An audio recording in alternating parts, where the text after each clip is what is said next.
Hello, everybody. Welcome to another KMU Pod Livecast. I'm your host, Ricky Chabruggi, and joining me down there is Derek Relaford. How you doing, Derek? Doing pretty good, man. How you doing? Not too bad. You're moving around a lot. Yeah, Yeah.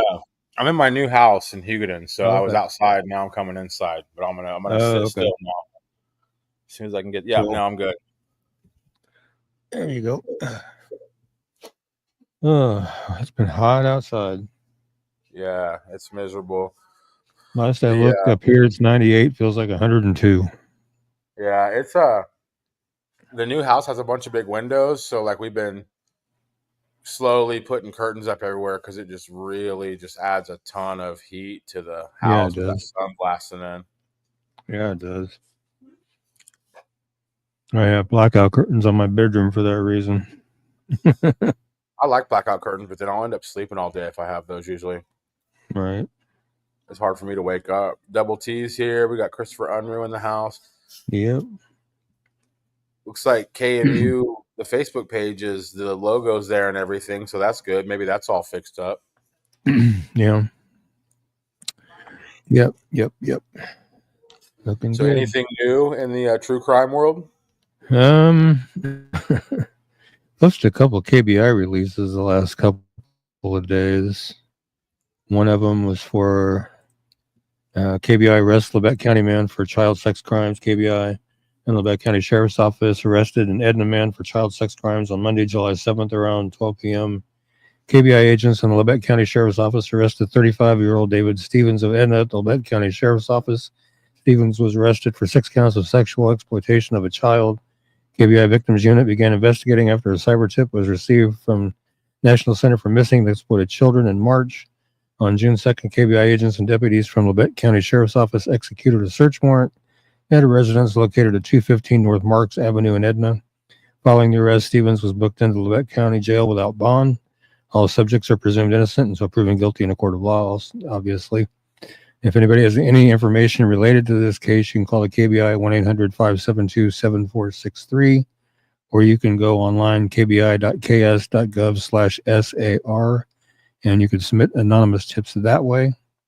The investigation is ongoing, and the case is expected to be prosecuted by the Lebec County Attorney's Office.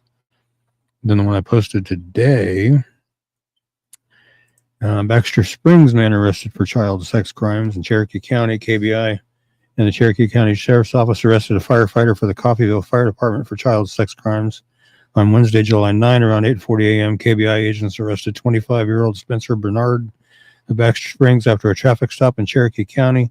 Bernard was arrested for sexual exploitation of a child and aggravated indecent solicitation of a child. KBI agents and sheriff's deputies also conducted a search warrant at a residence at 1004 Cherokee Avenue in Baxter Springs related to the case. Following the arrest, Bernard was booked into the Cherokee County Jail. Again, all subjects are presumed innocent until proven guilty in a court of law. Formal charges have not yet been filed. Again, if you have any information regarding this investigation, again, KBI 1-800-572-7463, or you can submit anonymous tips online, www.kbi.ks.gov/SAR. And again, this one is also an ongoing investigation as well. So a lot of interesting stuff going there. Yeah, I a lot you see in the You news guys a lot. busy. They're saying there's no I'm trying to keep on other stuff that I haven't been able to really dive in because I've been keeping busy on here. And Can you hear me? Yeah. Can you hear me? Okay, cool. I was just gonna say like I can hear.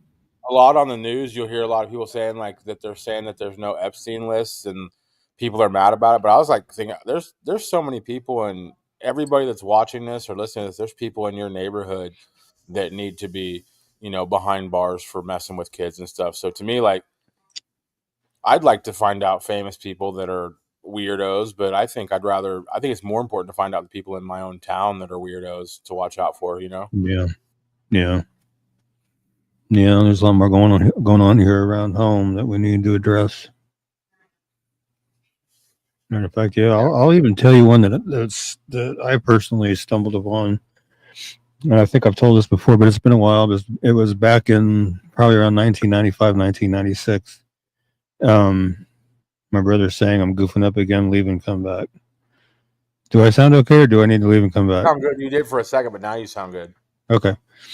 I was living in an apartment on South Fifth Street with my girlfriend, and there was an education center a block over from us, and I'd walked around the block to pick up her nephew off the bus, and or no, her cousin, excuse me, it was her cousin. And when I was walking over there, I found like a white, little letter sized envelope, no bigger than that, just laying in the street next to the gutter drain. It was kind of a little thick, had a rubber band wrapped around it. Picked it up, tucked it in my back pocket, and walked on to picked him up, started walking back, and I let him get ahead of me just a little bit because I wanted to see what was in the envelope. My first thought is maybe an older person dropped their bills and bill money and whatnot. But opened the envelope, looked in there, and it was little photocopies of photos of nude young girls, and on the envelope was written, or not on the envelope, on one of the pictures, I think it was written "Nude Girls of Salina Montage." And some of the pictures were taken in Lakewood Park over here on the north end of town. The other ones, if I remember, I looked like they were taken around houses and stuff like that. One was shot in a hotel. I showed it to my girlfriend when I got back, and she wanted me to just throw it in the trash and not, as she put it, exploit the girls any further. And I'm like, no, I'm going to take it to the police department because they may be trying to build a case against somebody, and this handwriting on here, they might be able to match up with something else they have. So I did. I took it to the police department, gave it to the desk sergeant, told him what street I found it on, where at in the street I found it, and he took it from me and got my information. And I unfortunately, I never heard any more about it. So I don't know what became of it, if anything. So I don't know. Yeah. But kind of shattered my little image of my safe little town here when I saw that. I was like, well, okay, that kind of crap goes on in my town. That's nice. I overheard somebody telling a story. There's a bunch of I'm not going to say the name of the town, but there's a town over here in western Kansas where somebody had found like a picture of their backyard and their kids were in the backyard, and looked like a drone or something. And then so he like started doing some investigating, and he found like a website like what you're talking about, and it was like local kids in this town, and it was all these pictures of them taken like by like drones and stuff, and these are local kids. And then like on the website, it's like if you want, more like more disturbing pictures, you can pay like at the. But I don't know how true it was. This was like 3 or 4 weeks ago. This guy was saying that, and I was listening. I was kind of eavesdropping. But I guess the point is like there's just a bunch of really gross people out there, and there are. it's I'm not super worried about rich billionaires being weird. I don't think my kids will ever meet, rich billionaires, but my kids probably meet a bunch of weirdos in this town, and any town we live in. Yeah, we had a situation here in town. I can't remember how many. It hadn't been too often many years ago. I think it's been since I've lived here in this apartment, which I've been here 14 years. But there was a situation over on Oakdale Avenue or Oakdale Drive, one of the two. And there was these twins playing outside in the yard. And some random dude walks up in the yard and grabs one of them by the hand, starts walking off with them until an older sibling walks out and says, "Hey, what are you doing?" And the guy let the kid go and ran off. And I heard about a similar incident. The description of the guy was very similar, but it was like 2 towns away to the west of here. And I was like, okay, that's interesting. This guy just making his way west or what? So, I mean, got to be careful.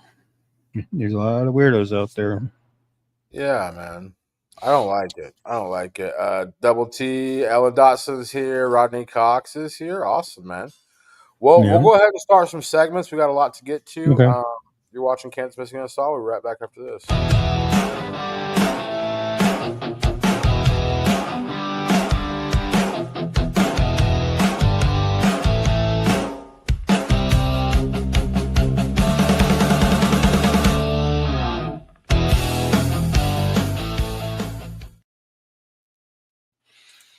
All right. Let's see. Let's start off with Eric Marco. I just did an update on his. Annette Lawless actually tagged me because she had made the update and tagged me. So I followed suit and updated his flyer as well. And I'll get to the update shortly. But this is Eric Marco, missing from Wichita, Kansas since August 1st, 2024. He's 36, 5'11", 150 pounds, brown hair, brown eyes. At the time of his disappearance, this is some of the new information I added here. The back door of Eric's home was unlocked and his wallet and phone were gone. And he's 36, 5'11", weighs 150 pounds, has long brown hair and brown eyes and a mustache. If you have any information regarding Eric's disappearance, you know his whereabouts, please call the Wichita, Kansas Police Department at 316-268-4181 or 316-268-4111 or 316-263-6011 or the KBI at 785-296-4017. And the other information I added, as you can see, the red box. Families offering $10,000 to anyone who can find Eric or provide information leading to his discovery. The reward will be paid if Eric is physically found and positively identified. So if anybody has any information on Eric, get it called in immediately and see if we can't get him found and back to his family. We're getting close to a year that he's been missing now, here in about 3 weeks. So let's see if we can get him found. It always sucks when they hit a year. Yeah, I know. It's hard to believe it's been that long, though, but it has been. And like I said, my friend Annette Lawless, she had put up a little video about the updates and everything, and she had tagged me in it and checked it out. And so I wanted to make sure I got that information out there as well to help the efforts to get him found for sure, because it's been way, way, way, way too long. Yeah. So see what we can do to get him located.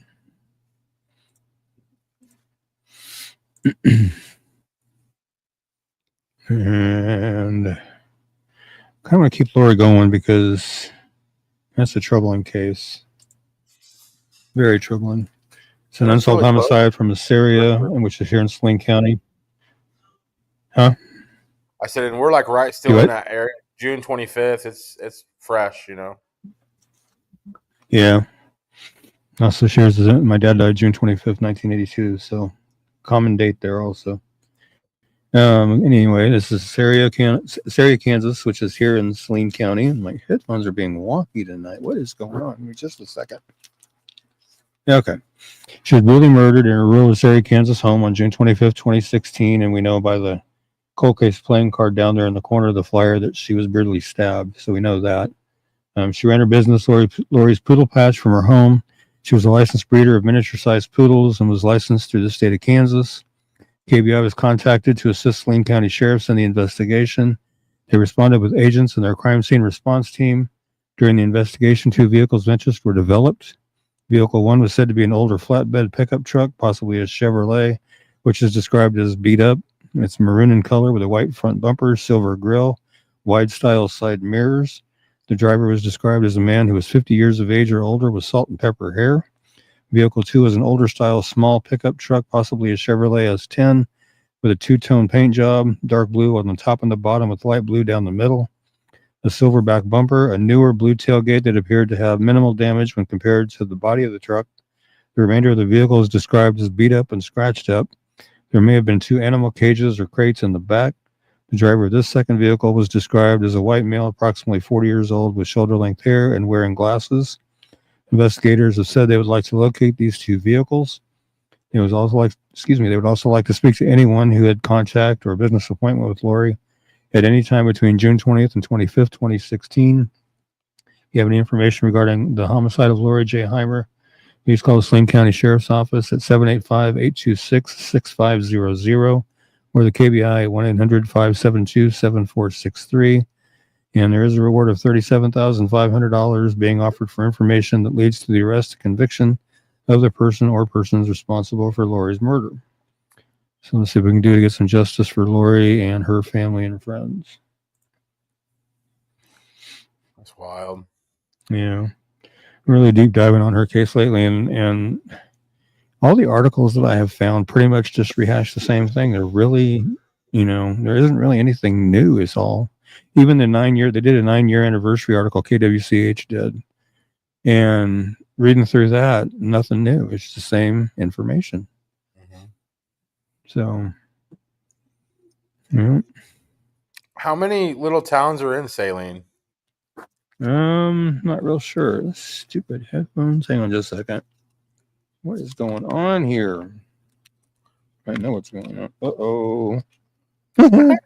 Noise. Anyway, my headphones are like wonky tonight. I'm gonna have to retape Yeah, I them or can something. tell it's fun. Yeah, I'm Yeah, surprised. they broke, and I'm kind of holding them together with electrical tape at the moment. And the electrical tape is giving way, so I'm gonna have to repair it or get new I headphones. was gonna say we bought those when I bought mine, and mine have been broken for like a year now. I'm surprised yours are still going at all. Oh, I went to put them on one night and it just went snap, and I went, "Oh, that's not good." They're really good headphones while they work, but yeah, Yeah, so you I'm gonna have to break hold them. this one. Yeah, My I'm just have to cable hold this broke. one on my left ear all night, so that's okay. I'll make it. My dog chewed my cable, and then I had to get a new cable, and they're just not very good. But Yeah. All right. And another one that's been a very troubling case around this neck of the woods. Haley Davis, missing from here in Salina, Kansas since July 21st, 2023. She's 19 when she was missing. She's now 21. 5'6" to 5'7" tall, weighs between 190 and 200 pounds. Her hair was last known to be dyed bleach blonde, and she has blue eyes. She left Salina, Kansas with a male acquaintance to go to Wichita, Kansas. She was last active on her social media and last heard from July 21st. Police say that the investigation has led them to believe that Haley may be deceased. Again, at the time of her disappearance, she was 19. She's now 21. 5'6" to 5'7" tall, weighs between 190 and 200 pounds. Her hair was last known to be dyed bleach blonde, and she has blue eyes. If you have any information regarding Haley's disappearance, or you know her whereabouts, or the location of her remains, call Detective Owen at 316-268-4185, or you can email him at aowen@wichita.gov. To remain anonymous, you can call Crime Stoppers at 316-267-2111, or the KBI at 785-296-4017, or their 800 number is 800-572-7463. Or you can go down to that little Crime Stoppers QR scan code down there and scan that, and it'll take you to a form on the website to fill out to submit your tips anonymously that way as well. And see what we can do to get Haley and her family and friends some justice as well. Because that's another troubling case, especially now that they are actually putting out the information that they believe that she may not be alive anymore. I don't think anybody wants to think that, but I mean, you have a 19-year-old girl, and there's not a single peep from her on social media, even like that would make you worried, like. Yeah, it's crazy. There's not a lot of humans that can stop themselves from posting somewhere online. I'm one of them. I post stupid stuff all day, so it's like when somebody's social media shuts down, that kind of makes me nervous. Yeah, Audra Harris just jumped in. Hey, Audra, how you doing? Because I mean, you've had countless, endangered teens that you have is listed and no comment on their flyer. Like Yeah. So like even like I don't know, I'm just like if when the social media stops moving, like that kind of makes me nervous. Like, well, that's not good. Right.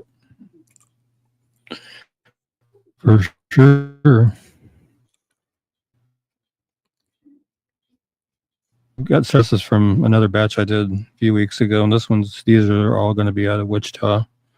This is Bruce Douglas, July 24th, 1974. January 24th, 1974. His vehicle was found in a field in the area of Rock Road and 53rd Street North. He was located deceased in the trunk of his car. He had been reported missing from Wichita State University on November 18th, 1973. If you have any information regarding Bruce's death, please call the Sedgwick County, Kansas Sheriff's Office at 316-660-3799 or coldcase@sedgwick.gov. Or you can submit a tip anonymously at the 316-267-2111. Or you can hit that QR code below, submit your tip that way as well, and see what we can do to get some justice for Douglas or Bruce and his family and friends as well.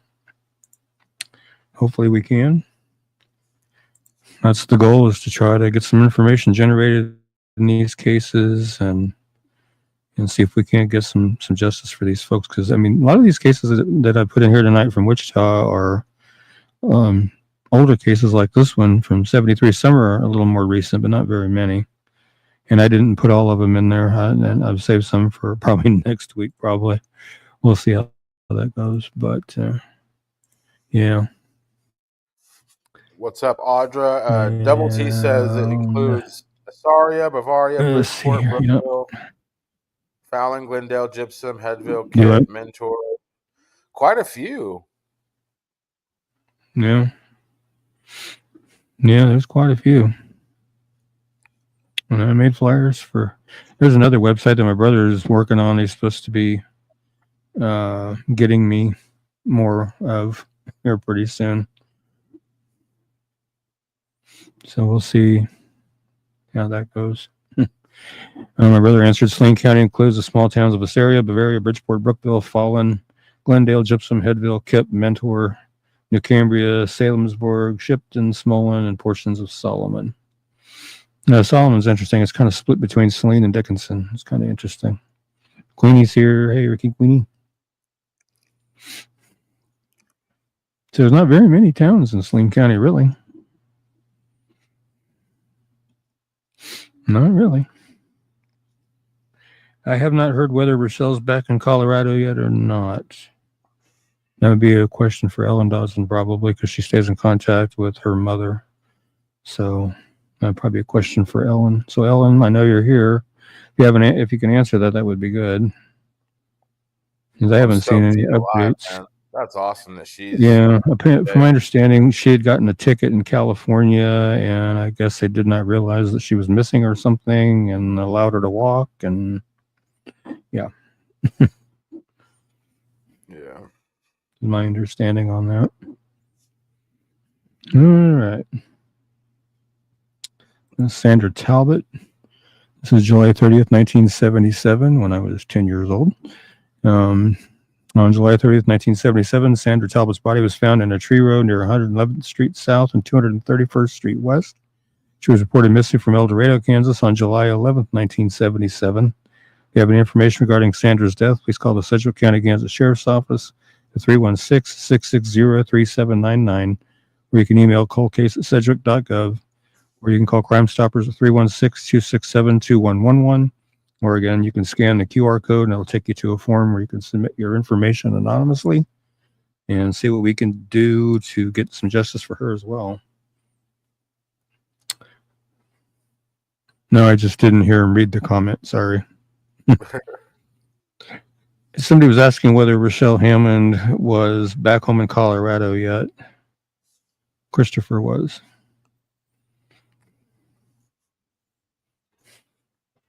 I haven't seen any updates to that effect, but I don't know.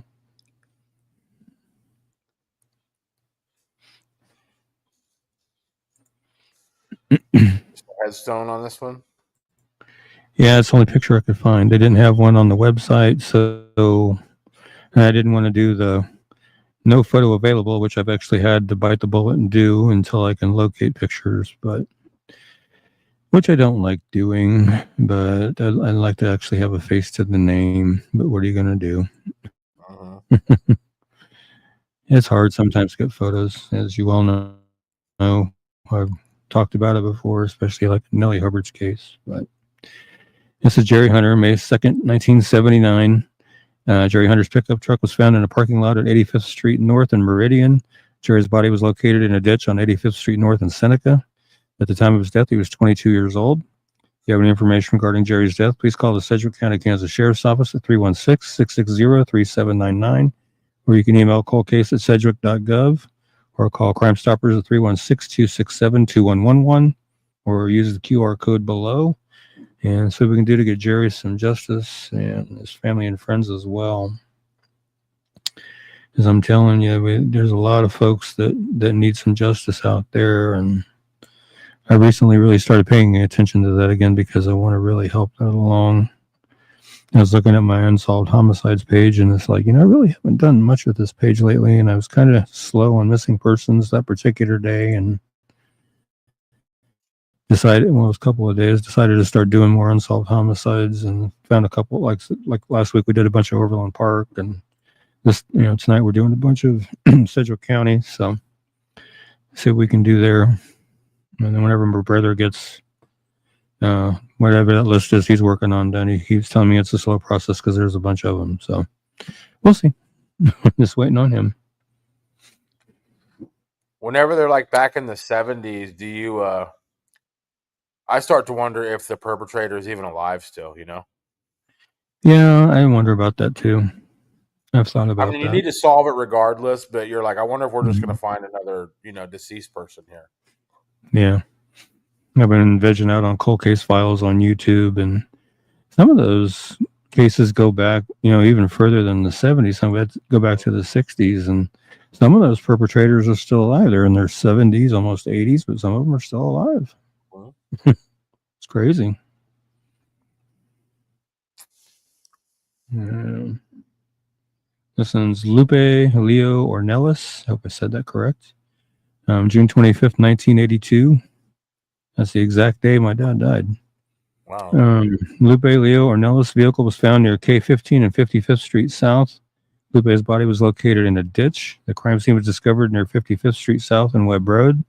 If you have any information regarding Lupe's death, please call the Sedgwick County, Kansas Sheriff's Office at 316-660-3799 or email to coldcase@sedgwick.gov or call Crime Stoppers at 316-267-2111, where you can scan the QR down there, go to that form, and submit information that way as well. And see what we can do to get some justice for Lupe and his family and friends. Yep. It's sad that there are so many. Yeah. And what I'd really like to know is what these folks have done to deserve that. What do they deserve? What did they do to deserve to be, killed and disposed of like that? I don't get it. I really don't.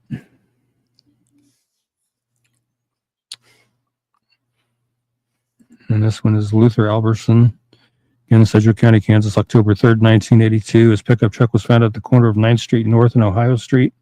His body was located in a ditch near 93rd Street North and Hillside. If you have any information regarding Luther's death, please call the Sedgwick County, Kansas Sheriff's Office at 316-660-3799 or email coldcase@sedgwick.gov or call Crime Stoppers at 316-267-2111 or, of course, QR code down there to go to the website and submit information there.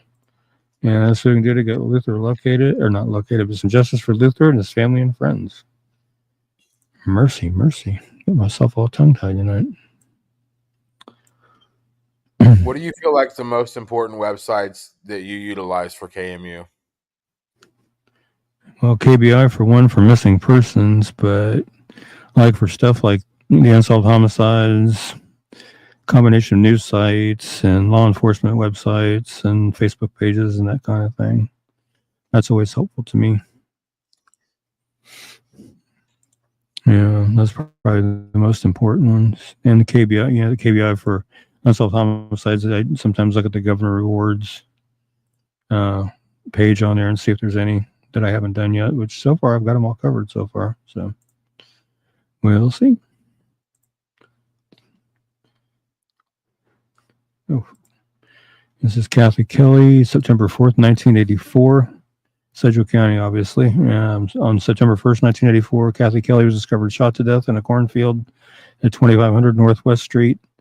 If you have any information regarding Kathy's death, please call the Sedgwick County, Kansas Sheriff's Office at 316-660-3799 or email coldcase@sedgwick.gov. Crime Stoppers 316-267-2111. Or again, the QR code below will take you to that form so you can submit information that way and see what we can do to get some justice served here. I mean, it's sad. It really is. Very sad. And I don't know why on the website that I used to do these flyers, they have not updated to include the two people that last apparently saw him alive. Or if have we got Fowler up there yet? No, Not yet. We'll be having him up there here shortly. Yeah, I'm getting ahead of myself. But yeah, Michael Fowler. I don't know why they haven't updated on their website the two that were last seen. He was last seen him alive, but they did put it on their Facebook page, and that's how I got this information. I went with their Facebook as opposed to that website on that one. This is September 14th, 1988. Sedgwick County Sheriff's Office is asking for assistance in solving the 1988 murder of 19-year-old Michael J. Fowler. He was found in the early hours of September 14th, 1988 in the 9000 block of North Oliver Street, tragically shot multiple times. Despite years of investigation, his case remains unsolved. Detectives identified 2 individuals connected to Michael before his death. Eddie Jason Cooling, I don't know, it's Cooling, I guess, also known as Eddie Hale or Jason Hale, the last person to see Michael alive, and Darrell Weaver, a mutual acquaintance of both men. The 3 were known to frequent parks in the Riverside area and the adult video store, Circle Cinema. Sadly, both Hale and Weaver have since passed away, Hale in 2000, Weaver in 2014. Now, the Sedgwick County, Kansas Sheriff's Office needs your help. If you knew Michael J. Fowler, Eddie Jason Cooling or Hale, or Darrell Weaver, or if you have any information, no matter how small, I could bring the missing piece that finally brings Michael justice, please call Detective Cody Rexroad at 316-660-5300 or submit an anonymous tip to Crime Stoppers at 316-267-2111 or the QR code down there to take you to that form where you can submit information that way. Even after all these years, it's never too late to come forward. So please do that if you have any information on his case.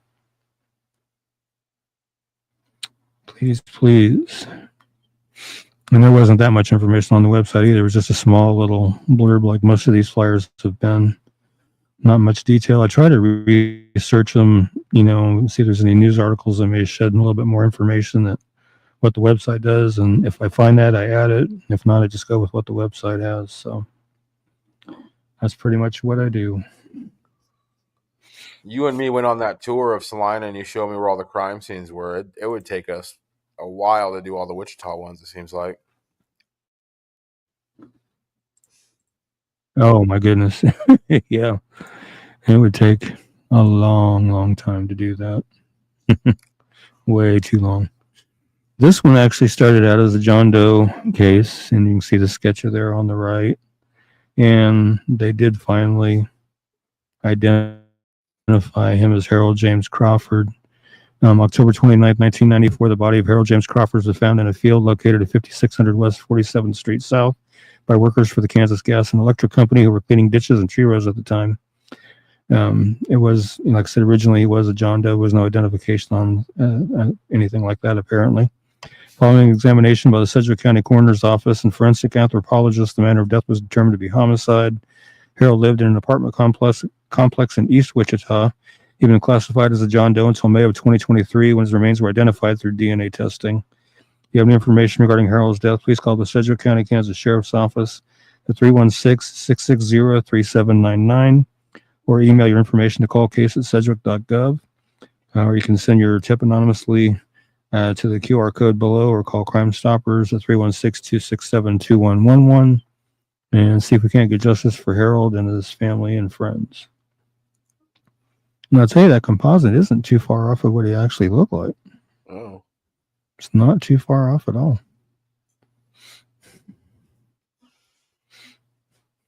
All right, we're going to go to another segment. You're watching Kansas Missing Unsolved. We'll be right back after this.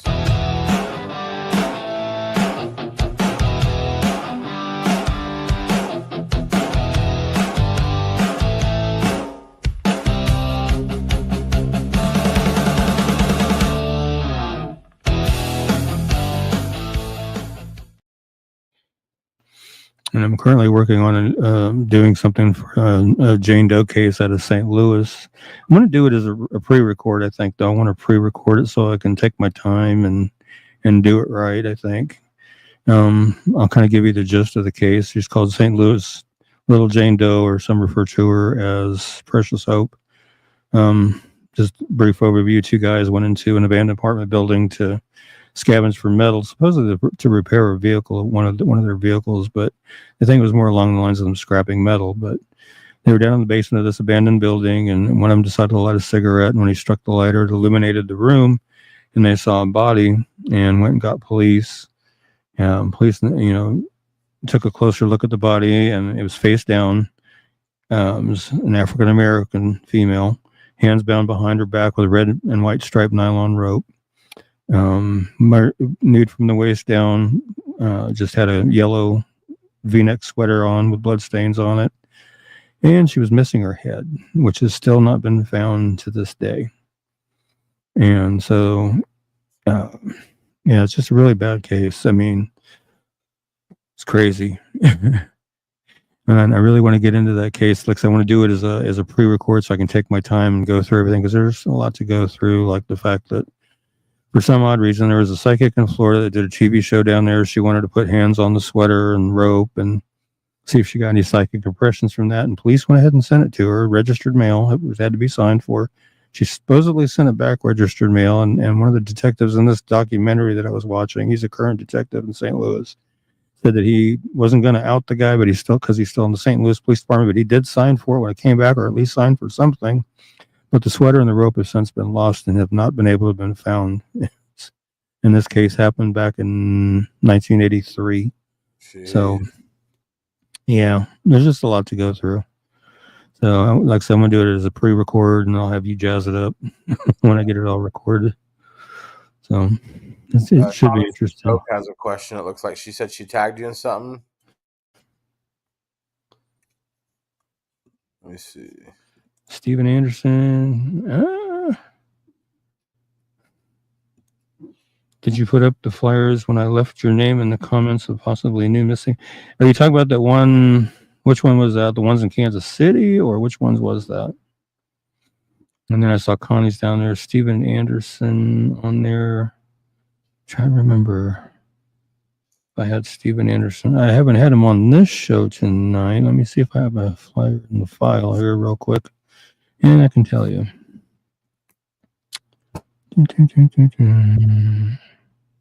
I don't have a flyer in my file for him.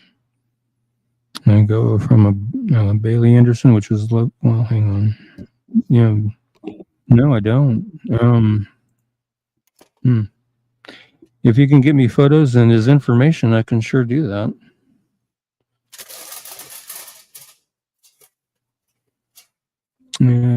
Okay. Meanwhile, we'll jump back to Bentley.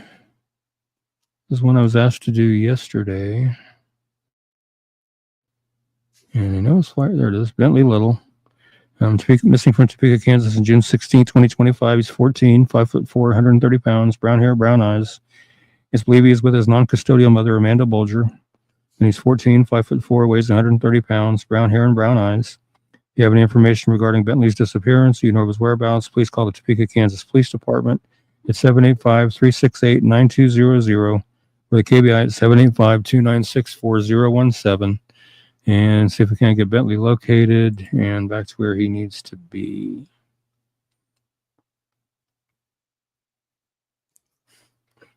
And Tammy saying maybe in Salina or something next time I'll screenshots. Remember maybe which shot. Yeah, I just saw a post tonight. I don't remember if it was you that tagged me or somebody else, but it was several that were missing in Kansas City recently, done by a Facebook page called KC Discover.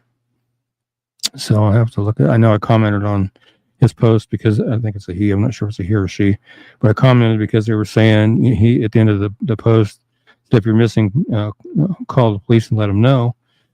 And I elaborated on that in the comments and said that if you are missing, call the KCMO Police Department. Well, I said go to the KCMO Police Department or call them and have them come to your location so that they can physically see and talk to you and make sure that you're safe and unharmed so they can clear your case. And that's not just the case in Kansas City, Missouri. It's the case with any law enforcement agency, because you can't just call and say, hey, it's me, I'm okay. Because for one, they don't know that it's actually a missing person calling.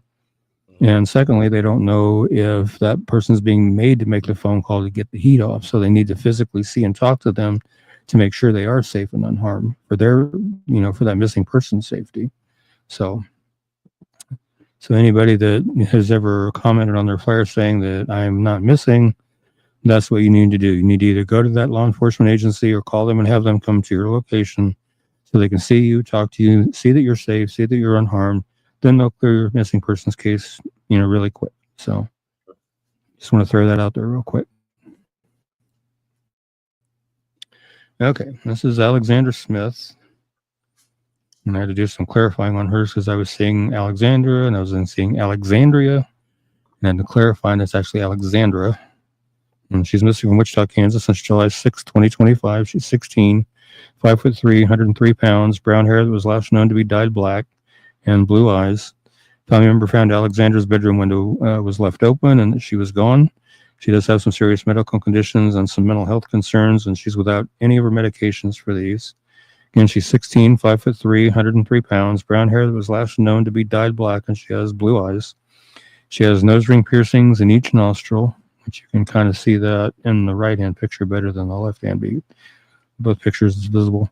If you have any information regarding Alexandra's disappearance or you know her whereabouts, please call the Wichita, Kansas Police Department at 316-660-9456 or 316-660-9254 or 316-263-6011 or the KBI is 785-296-4017 and see what we can do to help get Alexandra located and back to where she needs to be.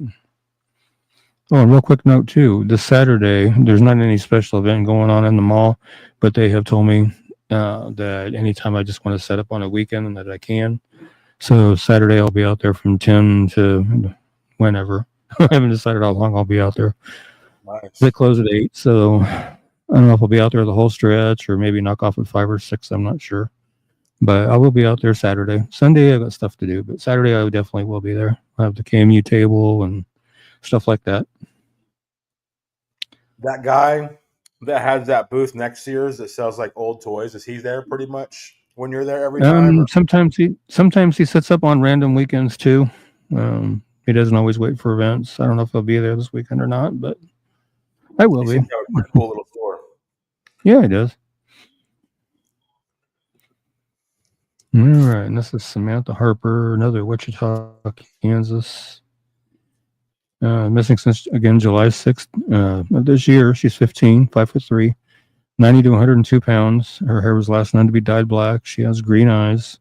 She left her cell phone behind, wiping it clean or factory resetting it before leaving it. And she's 15 years old. She's 5'3", weighs between 90 and 102 pounds. Her hair is dyed black, and she has green eyes, and her eyebrows are shaved. She has numerous face piercings. She has a piercing in between her eyes. And this one I didn't know was a thing. Her gums have a piercing in the front. Her ears are pierced. Her lip is pierced, and both eyebrows are pierced. She was last known to be wearing a black tank top and blue Hello Kitty pajama pants. If you have any information regarding Samantha's disappearance or you know her whereabouts, please call the Wichita, Kansas Police Department at 316-660-9456 or 316-660-9254 or 316-263-6011 or the KBI at 785-296-4017 and see if we can't get Samantha located and back to where she needs to be. To me, it's extremely concerning that she left the phone behind, wiped clean, or factory reset, whichever term you want to use, before she left it. The family member that I talked to that I did the flyer for brought up an interesting point. They don't know if she did that on her own or if she was maybe groomed or talked into doing that. We're not sure. But it is an interesting point. It's pretty because, what teenager leaves without making sure they have their phone? Yeah. I know my two don't. They will not set their foot outside that door if they don't have their phone with them. Yeah, police department can still access their phone call logs, their text logs, all those logs, even though the phone's been wiped. All they got to just get a hold of the cell provider, and it's all backed up with the cell provider. I think they have to subpoena the cell provider to get it, but they can get it. Yeah. So she may think she wiped it all off the phone, but the cell company still has it. It does seem pretty strategic, though. It makes you wonder, is it her idea or did somebody tell her, Yeah, exactly. That's my thinking. And that is definitely my thinking. And this one, we've covered him before, but I've been asked to reshare him by the folks that are looking for him. Mrs. Peter Sawyer, missing from Wichita since May 8th of this year, 16, 5'8" to 5'11", 140 pounds, blonde hair, blue eyes. He may be using the name Armani Tatum. My understanding that is his birth name. His adopted name is Peter Sawyer. And he's 16, 5'8" to 5'11", weighs 140 pounds, has blonde hair and blue eyes. His nose, septum, and ears are pierced. If you have any information regarding Peter's disappearance or you know of his whereabouts, please call the Wichita, Kansas Police Department at 316-660-9456 or 316-660-9254 or 316-263-6011 or KBI at 785-296-4017 and see what we can do to get him located and back to where he needs to be. Yep, I learned a lot about what detectives can do with cell phones by watching the first 48. Yeah, I love that show. Yeah. And there's another show that I just recently ran across on A&E too. It's called Witness to Crime Digital Evidence. And it's how when there's not a physical eyewitness or anything like that, how they use cell phones, security cameras, whatever they can use digitally. They call it a digital footprint that they leave behind. That's really cool. I like that show. I'm watching a lot of that. This is Rihanna Greer, missing from Wichita, Kansas since June 14, 2025. She's 17, 5 foot tall, 90 pounds, brown hair, green eyes. It's believed she may still be in the local Wichita area or she may be in the Mulvane, Kansas area. And she's 17, 5 foot tall, 90 pounds, brown hair, green eyes. If you have any information regarding Rihanna's disappearance or you know of her whereabouts, please call the Wichita, Kansas Police Department at 316-660-9254 or 316-660-9456 or 316-263-6011 or the KBI at 785-296-4017 and see what we can do to get Rihanna located and back to where she needs to be. I honestly don't see why anybody breaks the law anymore. There's cameras everywhere. Oh, I know. You're right. I mean, everywhere. I mean, doesn't matter if you're inside the store or outside the store, down the block from the store or whatever. I mean, there's cameras everywhere. I mean, you can't avoid them anymore. This is Ethan Keith. He is another one that we've covered in the past. Recent past, not the past, but recent past. And he's missing from Wichita, Kansas this May 10th, 2025. He is 16, 5'7", weighs between 150 and 160 pounds, brown hair, blue eyes. He does have some serious mental health concerns, and he is currently without his medication. It's believed that Ethan may be in the Kansas City, Missouri area.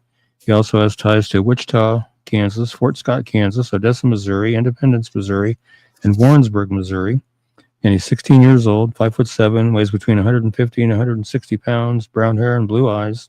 If you have any information regarding Ethan's disappearance or you know of his whereabouts, please call 911 immediately or call the Wichita, Kansas Police Department at 316-660-456 or 316-660-9254 or 316-263-6011 or KBI at 785-296-4017 and see if we can't get Ethan located and back to where he needs to be.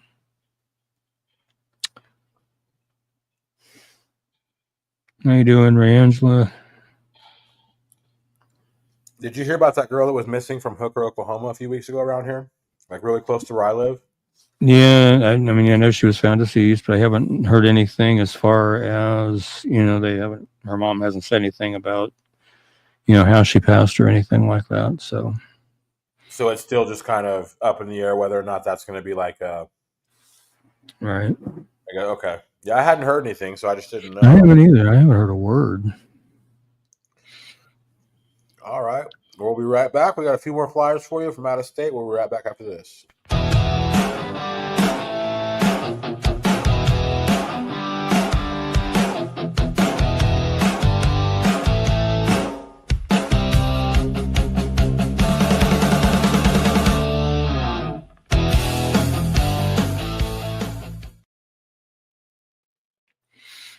All right.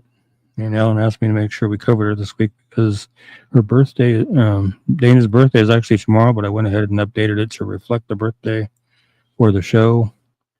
This is Dana Jane Bruce, missing from Sedalia, Missouri since October 4th, 2008. She's 23 when she was missing. Tomorrow she will be 40. She's 5'2", 98 pounds, brown hair, green or hazel eyes. She was last seen at her children's babysitter's home in Sedalia, Missouri. She left the children there earlier that day so she could go out for the evening. She returned at midnight and gave the babysitter more money and asked her to watch the children for the rest of the night. Dana was seen at Malone's bar on Main Street with a young man driving a late model red Ford F-150 earlier on the night of her disappearance. She left with the man at 11:30 p.m. Police identified the man that Dana was with on the night she vanished. He traveled to Atlanta, Georgia after her disappearance, and police questioned him about Dana after he was arrested there on unrelated charges of marijuana possession and driving on a suspended license. Authorities have not named him publicly, but they are calling him a person of interest in her case. He told his questioners that he and Dana parted ways after they left the bar, and he never saw her again after that. She left all of her belongings behind, including her hairbrush and toothbrush. She does not have credit cards, debit cards, checking account, cell phone, or a car. Again, when she went missing, she was 23. Tomorrow she will be 40. She's 5'2", weighs 98 pounds. She has brown hair that was colored brown at the roots and black at the ends with red highlights and greener hazel eyes. She was last known to be wearing a black shirt with the word Rebel and silver lettering on the front and blue jeans. She has a tattoo of a teddy bear with wings and the name Dylan on her upper left arm. She is blind in her left eye. She has a 2-inch scar along her lower spine and a staple scar on her right shoulder. Her ears are pierced one time each. If you have any information regarding Dana's disappearance or you know her whereabouts, please call the Sedalia, Missouri Police Department at 660-827-7823 or 660-826-8100 or the Missouri State Highway Patrol at 573-526-6178. We're toll free at 866-362-6422, or you can call Private Investigator Leslie at 910-427-0070 and see what we can do to get justice for Dana and her family and friends, and especially in light of the fact that it's going to be her 40th birthday tomorrow. And Ellen, you're very welcome for sharing Dana's flyer. And Ray Angela, if you have that picture of his tattoo, message that to me and I will add it to his flyer. Definitely. And the location of where that tattoo may be at on him. Just so we have it. Because when I do those on flyers, I like to say such and such has a tattoo of on, left shoulder, right shoulder, back, right shoulder blade, back, front shoulder blade, right side of the chest, left side, you get the gist. I just like to be specific and accurate, I guess you could say. And this is one that I updated today. I saw a post about her still missing. I didn't realize she was still missing until I saw that because I haven't had a chance to check on her case. But this is Kendra Nicole Botello, and she is missing from Edith, Oklahoma since July 5th, 2022. She was 24 when she went missing. She's now 27. 5'8", 115 pounds, black hair, dark brown eyes. She was reportedly seen on July 20th after knocking on the door of a woman's house in Pawnee, Oklahoma, and asking for a glass of water. The woman reported her contact with Kendra on July 22nd after seeing an online post about Kendra being missing. Family states, however, that Kendra was last seen the evening of July 7th. Kendra is affiliated with the Muskogee tribe. She is known to travel to Bristow, Oklahoma. Again, at the time of her disappearance, she was 24. She's now 27. She's 5'8", weighs 115 pounds. She has short black hair, but often wears wigs of various hair colors and dark brown eyes. She has mental health issues and a substance abuse disorder. And I do have some additional information on her case that I want to pass on as well. And let me jump over here. This has to do with her case as well. Okay, at the time of her disappearance, she was with her boyfriend, Colby Shepard. There was a pending domestic violence case against him, and she was the victim. The court case was dismissed after Kendra's disappearance because she was not available to testify against him. In January 2024, he was reported missing. His remains were found in the storm cellar of an Eden home in August, and in September, 4 suspects were charged with Colby Shepard's murder. Victor Patello, Charles Jordan, Devin Harris, and Heaven Jordan. Victor is Kendra's uncle. Authorities believe the defendants lured Shepard to Charles's house in order to confront him about his suspected involvement in Kendra's disappearance. Victor allegedly told an acquaintance that he had punched, kicked, and stomped on Shepard, but that Shepard kept saying he didn't do anything to Kendra. Victor also allegedly said that he and a friend had cut Shepard's throat. Charles supposedly told an inmate about the murder and offered the inmate money to help move Shepard's body. Harris admitted to the police that he stood guard outside Charles's home while Shepard was being beaten. The 4 suspects are awaiting trial. Authorities stated they had no direct evidence connecting Shepard to Kendra's disappearance. It's unusual for Kendra to be out of contact with her family or social media for more than several days in a row. And as we know, her disappearance remains unsolved. And if by chance you have any information regarding her disappearance or you know of her whereabouts, please call the Enid, Oklahoma Police Department at 580-242-7000 or the Oklahoma State Bureau of Investigation tip line at 800-522-8017, or you can email your tips to the OSBI at tips@osbi.ok.gov and see what we can do to get Kendra located and back to where she needs to be. And nearest I can tell from the things I saw when I was researching the 4 suspects earlier today was their trials are just now starting. So, yeah, interesting case. A lot of twists and turns there. As soon as you were reading the flyer and telling the story, and then like as soon as I found out her boyfriend was killed, I was like, man, it was probably had something to do with maybe a retaliation, but like, and maybe I don't know anything about this, but it would be very tragic if her boyfriend really did have nothing to do with this, like. Right. But I get it, your 24-year-old, daughter is missing, and Right. I get, getting upset and doing something like that. It's just a lot of reactions. It seems like happened. Yeah. A lot of people reacting to things. Right. Definitely. And we hadn't covered Kyle yet, and I wanted to make sure we did. I actually forgot to pull this flyer earlier when I was doing the lineup for the show because I was trying to include a lot of stuff tonight. And my younger daughter was distracting me from what I was trying to get accomplished too. And love my daughter. And I had to go get her for a bit and run her to go get a house key from her mom so she could get back in the house because she forgot her keys. And just an interesting day. Like I say, I love my kids and I'll do anything in the world I can do for them that I can. So anyway, this is Kyle Neugebauer. He's missing from Wichita, Kansas since December 17th of 2024. He was 26 when he went missing. He'd now be 27.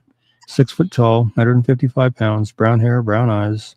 Last seen near 143rd and Highway 254 in Wichita. And he was 26 when he went missing. He's now 27. 6 foot tall, 155 pounds, has brown hair and brown eyes. He's last seen wearing a black Carhartt jacket, jogging pants, and tennis shoes. If you have any information regarding Kyle's disappearance, or you know of his whereabouts, please call the Wichita, Kansas Police Department at 316-268-4181 or 316-268-4111 or 316-263-6011 or KBI at 785-296-4017 and see what we can do to get Kyle found and back to where he needs to be. And they were going to have a vigil for him in the last location that he was seen, but that got postponed. And hopefully, when they get it rescheduled, I can make it down there because they'd invited me to come to the one, the original one that they had planned until it got postponed. So, and I wasn't going to be able to make it down anyway because I had other stuff going on. But hopefully, the next time they decide to do it, I can actually make it down there for that because I would like to. I like to be there for support for families that I help. So hopefully I can do that. Did you make quite a few located safes this week? A couple, not as many as I would like to have. I did 2 today. That's good. So yeah, it's been kind of quiet on that front. And sometimes it's hard to get updated on some of these. When I do them off law enforcement Facebook pages, I watch for their updates, or if I do them for families, I always ask when I make the flyer, please let me know when they're found. And most are pretty good. There's some that I'll see their post before they get a hold of me, which is fine. And I'll just message them and say, hey, I see your post. I'm glad they were found safe. Or, unfortunately, sometimes it's not always safe, but I think a lot of that has to do with summer too. Like, I think it's really nice outside. Well, it's hot, but it's nice, and oof, yeah, it's hot. I think I think in those winter months, if you're missing on your own volition, it hits a certain temperature. You're like, I'll give it another shot. I'll go home. Yeah, and then I'll check my messages when we get done to see if Kyle's tattoo's there and get that added in the description and everything on the flyer and get it reposted. But I just want to say thank you everybody for joining us tonight to go over these cases, and I know it kind of added a lot of unsolved homicides, but like I said, I wanted to make sure we acknowledge them and let their families know that we're thinking about them, want to help them as well. That's part of what Kansas Missing and Unsolved is all about. It's the missing and the unsolved. So what we can do to help those folks as well. But yeah, I just want to finish up by saying, Heavenly Father, thank you for bringing us together tonight so we can go through these cases and bring some folks home and get some justice for some folks and some families. And just hopefully, like I always pray, I just want to see these flyers get to the right people that will do the right things and call their information in or email it in or whatever they need to do to get it in and see if it'll make a difference and help out in these cases. And I just want to hope everybody had a safe 4th of July. And until we see each other again next week, everybody stay healthy, stay safe. God bless, and amen. Amen.